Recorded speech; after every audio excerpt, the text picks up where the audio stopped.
Good evening, soul in search of stillness. Welcome to QuiteAntiqua, A sanctuary of stories destined to wash away your weariness until you drift into the grace of golden dreams. Ease your weary frame into your quiet chamber. Surrender to your cradle of rest. Tonight, let my voice be the vessel that carries you toward the Taj Mahal, a monument carved from the very essence of frozen longing. Before we submerge ourselves into its tale, softly touch the subscribe button so that we may find one another upon these shores of storytelling every passing night. And before we speak of love, we must speak of the world that held it. Imagine the great Mughal Empire in the early 1600s, a land of gold, silk, and emeralds. Young Prince Khurram grew up in the majestic Agra fort, surrounded by poets and warriors. But despite the power around him, his heart was looking for something more than a crown. He was a prince of silver and stone, waiting for a light that had not yet arrived. One afternoon, the sun was low and the air smelled of sandalwood and rosewater. It was time for the Mina Bazaar, a private market where only the nobility could walk. Prince Khurram wandered through the stalls, his eyes moving past the diamonds and the rubies. He was looking for nothing in particular until the wind shifted, carrying a scent of jasmine that led him to a small stall in the corner. There she stood, Arjumand Banu Begum. She was not a common girl, but the daughter of a high official, helping at the stall for fun. She was holding a piece of silk the color of the morning sky. When Khurram saw her, he stopped. For the first time in his life, the Prince of India felt small. Her beauty was not just in her face, but in the quiet strength of her gaze.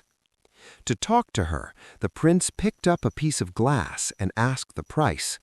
Arjumand, knowing he was the prince, smiled playfully and said it was a rare diamond worth a king's fortune. Khurram did not argue.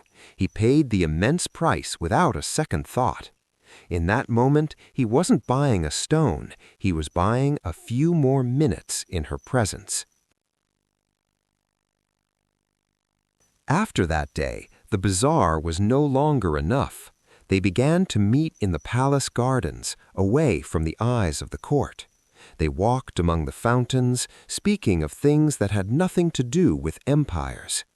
Khurram found that Arjumand loved the moon and poetry just as much as he did. In these quiet hours, they built a world that belonged only to them.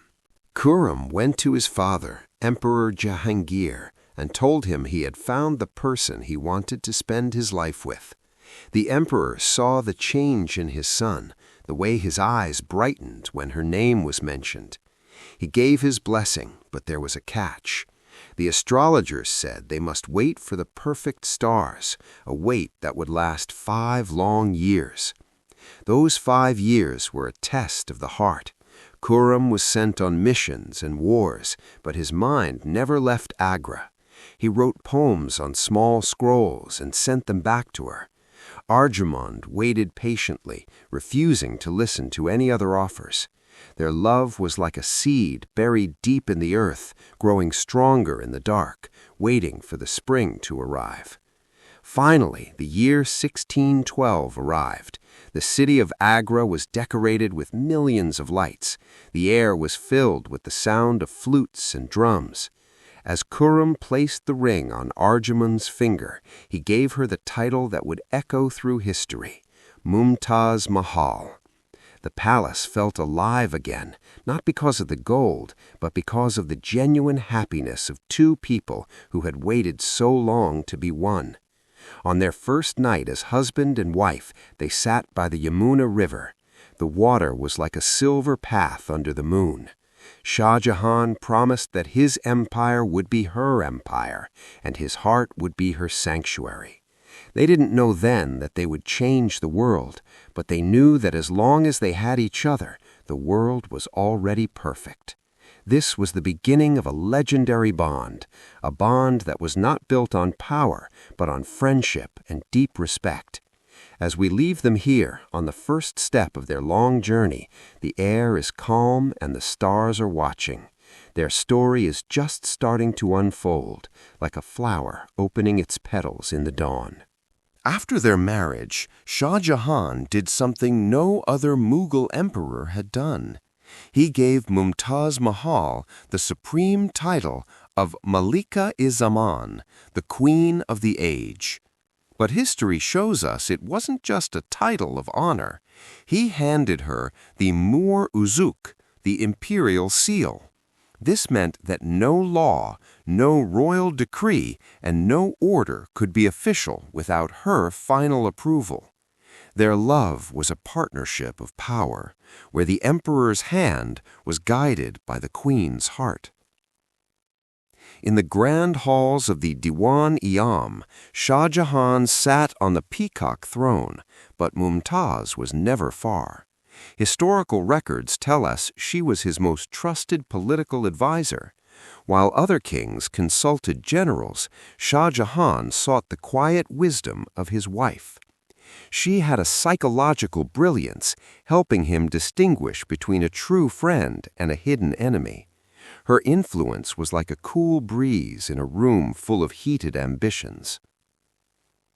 Their private life was lived in the Taj Mahal, a palace of white marble and gold.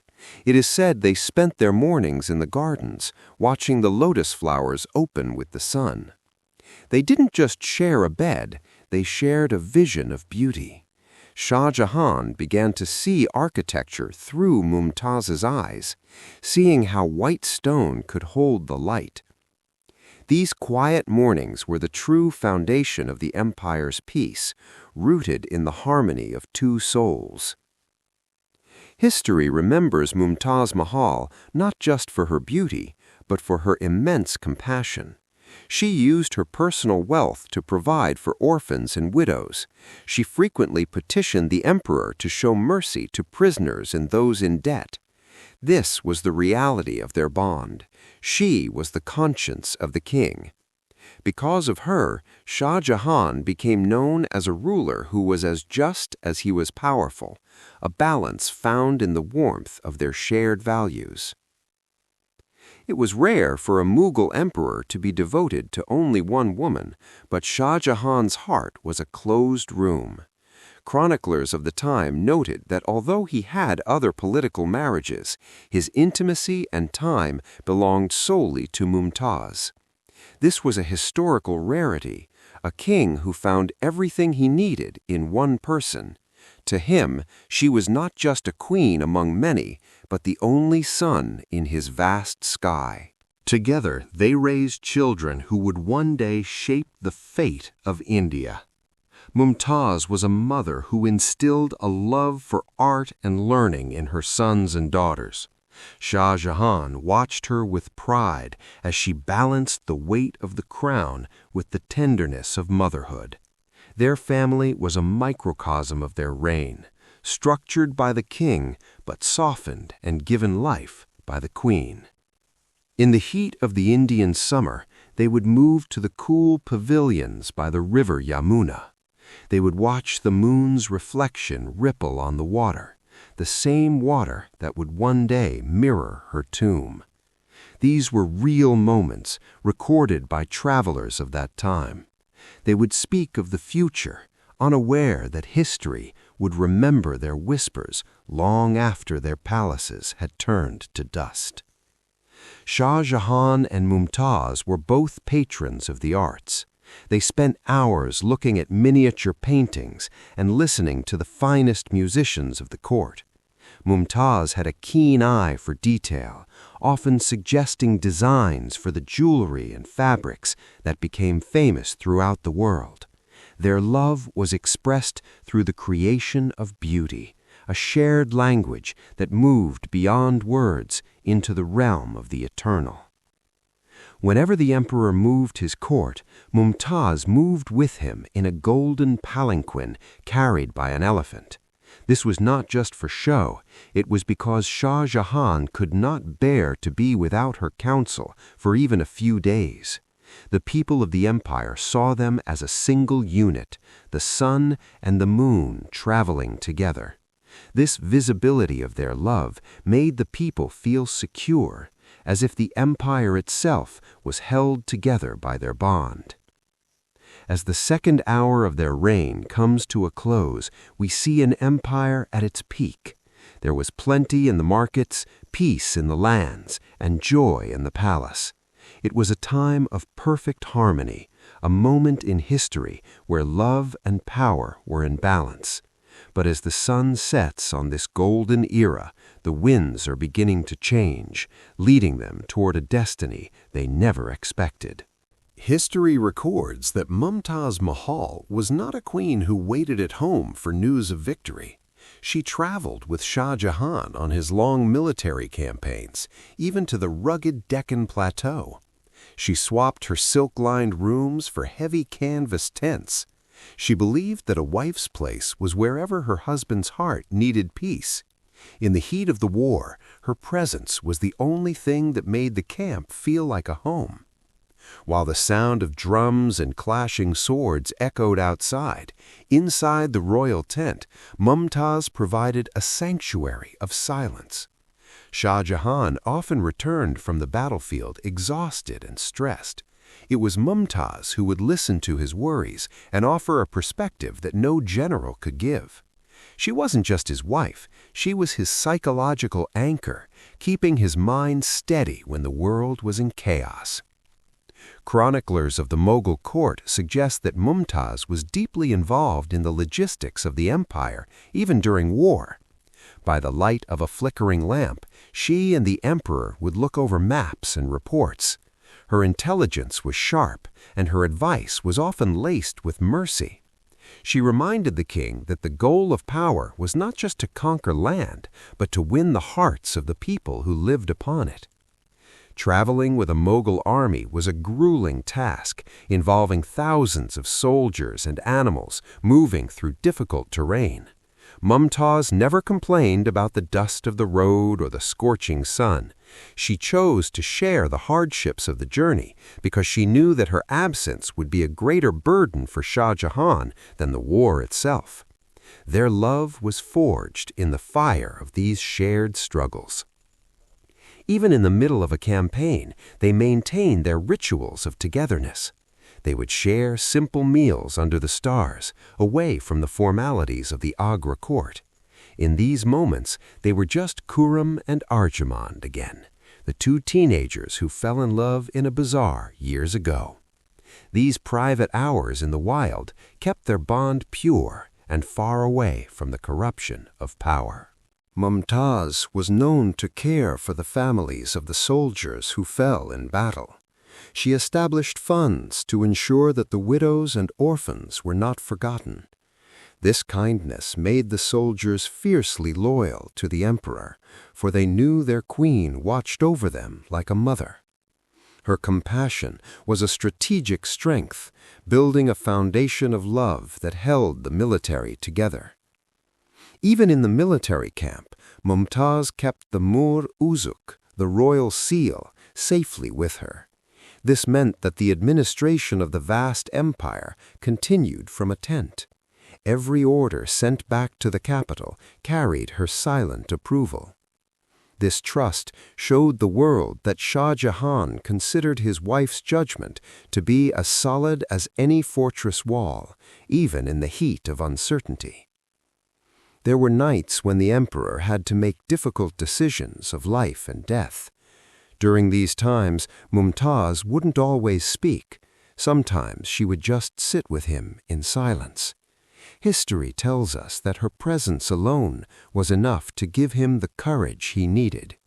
It was a romantic truth that sometimes the greatest support is simply the knowledge that you are not alone in the dark. In the year 1630, a rebellion broke out in the south. Although Mumtaz was pregnant with their 14th child, she insisted on accompanying Shah Jahan to Burhanpur. This was to be their final journey together. They traveled across the rivers and mountains, unaware that the scenery they were passing was the last they would see through each other's eyes. Their loyalty to one another remained absolute until the very edge of fate. As the third hour of our story ends, the sun sets over the military camp in Burhanpur. The fires are lit and the soldiers rest. Inside the royal tent, the emperor and his queen are together, looking out at the fading light. It is a moment of peace before the greatest tragedy of their lives. Their love has survived wars and distance, but now it faces a mountain that no king can conquer. The air in Burhanpur was thick with a silence that felt like lead. Inside the royal tent, the candles flickered, struggling against a cold wind that no one else could feel. Mumtaz Mahal, the light of the empire, lay weak as her 14th child was brought into the world. Her breath was a fading whisper, like the last petal falling from a rose. Shah Jahan knelt by her side, his crown forgotten on the dusty floor, holding her hand as if he could pull her back from the edge of the soul's horizon. As the stars began to dim, Mumtaz opened her eyes one last time. She saw the storm of grief in Shah Jahan's eyes and reached out to touch his face.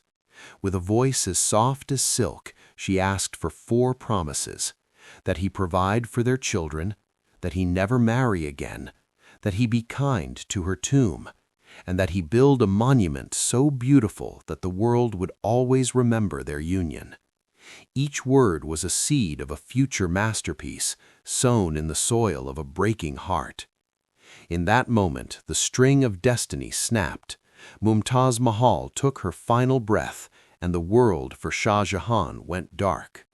It is said that at the moment of her passing, the emperor let out a cry so long and so haunting that it echoed through the valleys of the Deccan. The sun had set on the Mughal Empire, not in the sky, but in the heart of its king. He realized that a palace without her was but a hollow cave, and a throne without her was just a cold chair of gold. History tells us that for 2 years the emperor lived in a world of gray. He refused to wear his royal robes, opting instead for simple white muslin. He stopped using perfumes, stopped listening to music, and avoided the jewelry that once adorned his chest. His hair, which was as black as a raven's wing, turned snow white in just a matter of months. Grief was a winter that had settled in his bones, turning the most powerful man on earth into a ghost of his former self. Shah Jahan spent his nights staring at the stars, searching for the one that shone with Mumtaz's soul. He began to realize that his grief could not be kept inside, it needed to be given a form. He remembered his promise at Burhanpur. He decided to turn his tears into stone and his sighs into marble. He would build a prayer that the world could see, a physical bridge between his broken heart and her eternal resting place. In 1632, on the banks of the Yamuna River, the ground was broken. Shah Jahan watched as the first blocks of white marble arrived from the distant quarries of Makrana. He touched the cold stone and felt a warmth, as if the marble itself knew it was being prepared to hold a queen. Every chisel that struck the stone sounded like a heartbeat, calling out her name over and over again into the dusty air of Agra. The emperor did not just hire builders, he became the soul of the project. He wanted the building to reflect Mumtaz's nature, strong yet delicate, majestic yet humble. He used geometry to create a perfect balance, a psychological attempt to find order in the chaos of his loss. The Taj Mahal was not meant to be a grave. It was meant to be her palace in the afterlife, a garden of paradise where she would wake up every morning in the light of his love. He ordered that the walls be inscribed with the words of the heavens. He chose verses that spoke of mercy and the gardens of Eden. He wanted the stone to speak when he could no longer find the strength to pray. As the artisans carved the black marble into the white walls, it looked like ink on paper, a love letter written to the sky, asking for her soul to be forever cradled in peace. Every evening Shah Jahan would sit by the river, watching the white dome slowly rise. He saw it reflect in the water, a double image of beauty and sorrow. He felt that the river was carrying his tears to her, and the Taj Mahal was catching the moonlight just for her eyes. The building was becoming a living thing, a white sigh that rose from the earth to touch the feet of God. As the 4th hour of our journey ends, the Taj Mahal is almost complete, standing like a ghost of light under the Indian stars. Shah Jahan has fulfilled his promise, but the price has been his own life's joy. He is an old man now, wrapped in memories. As we move toward the final hour, we prepare to see the sunset of a great king and the eternal reunion of two souls who refused to be parted by the grave. Years had passed, and the crown had become a heavy burden. Shah Jahan, now an old man, was confined by his son within the walls of Agra Fort. Fate was poetic and cruel. He was a prisoner in his own kingdom, but he had one last gift, a small window that looked out across the river. Every day, for 8 long years, his eyes remained fixed on that white dome in the distance. He was not looking at a tomb. He was looking at his wife, waiting for the moment he could walk beside her once more. The river Yamuna flowed between his prison and her palace of marble. The king believed that the wind carried his whispers across the water. "Wait for me," he would murmur as the sun set. He spent his days in prayer and his nights in dreams. Psychologically, his world had shrunk to the size of that window, but his heart remained as vast as the love they shared. He was a man who lived in the past, for the past was the only place where she still lived. In early 1666, the light in the king's eyes began to fade. As he lay on his bed, he asked to be moved closer to the window. He wanted his last sight on this earth to be the monument he built for her. The air was still, and the room was filled with the soft scent of sandalwood. He wasn't afraid. He knew that death was not a wall, but a door, a final threshold he had to cross to reach the one who held his soul. With one final peaceful gaze at the Taj Mahal, Shah Jahan breathed his last. The long years of separation were over. His body was carried across the river in a simple procession under the light of the moon. He was taken inside the cool white halls of the Taj Mahal, down into the quiet chamber where Mumtaz had been waiting for 35 years. The king had finally come home.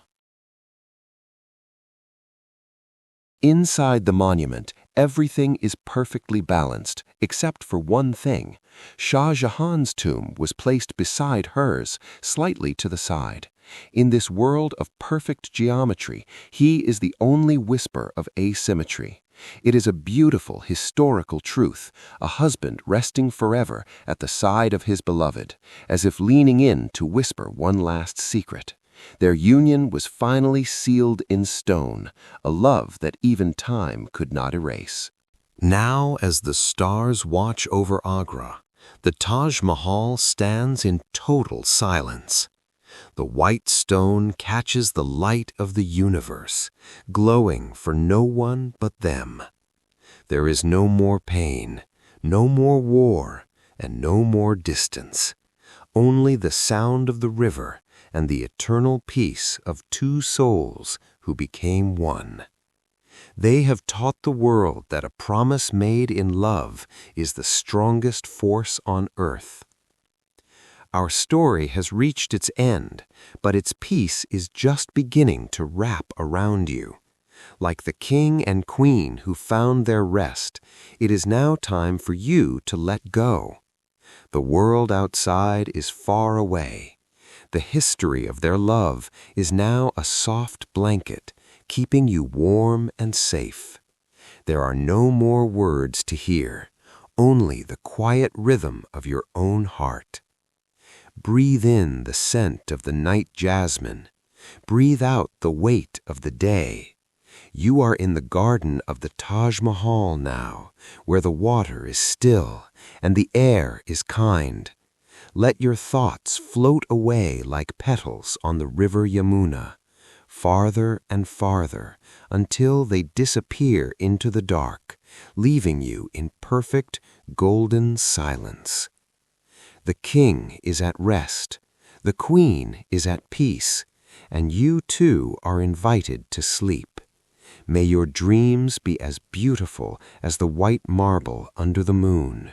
May your heart feel the strength of a love that never ends.